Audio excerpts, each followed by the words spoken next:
તમે ઇમેજિન કરો કે એક છોકરું સ્કૂલમાં જાય છે, ત્યાં 100 સ્ટુડન્ટ્સ છે.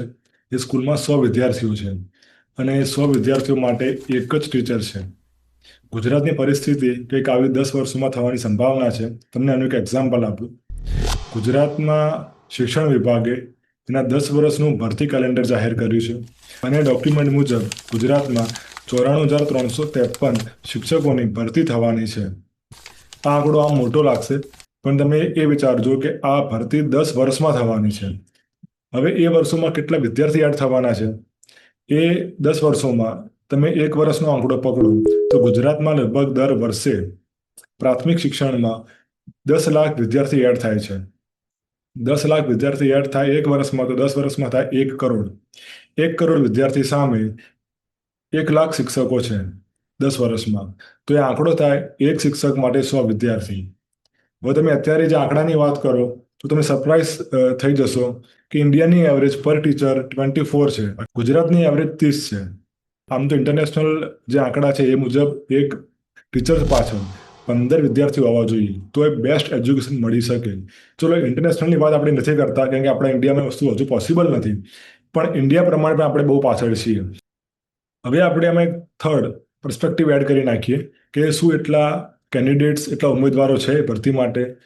ગુજરાતની અંદર હમણાં ટાટ એચએસ અને ટાટ એસની એક્ઝામ ચાલતી હતી. ઉચ્ચતર માધ્યમિક અને માધ્યમિકની એક્ઝામ ચાલુ હતી.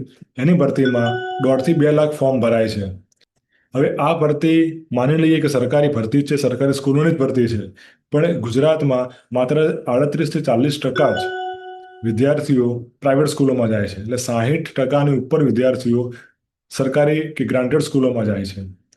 તો આપણે 1 કરોડના જે આપણે 60% બી ગણીએ તો 60 લાખ વિદ્યાર્થીઓ થયા.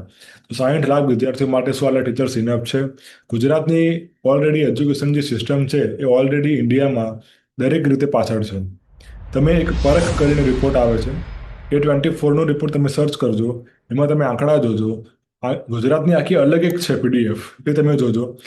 ભારતના જે એવરેજ આંકડા છે ને, દરેક મેટ્રિક્સ એજ્યુકેશન સિસ્ટમ માટેનું, એ દરેક મેટ્રિક્સમાં ઇન્ડિયાની જે એવરેજ છે, ગુજરાત એ લગભગ દરેક આંકડાઓમાં પાછળ છે આખા ઇન્ડિયામાં.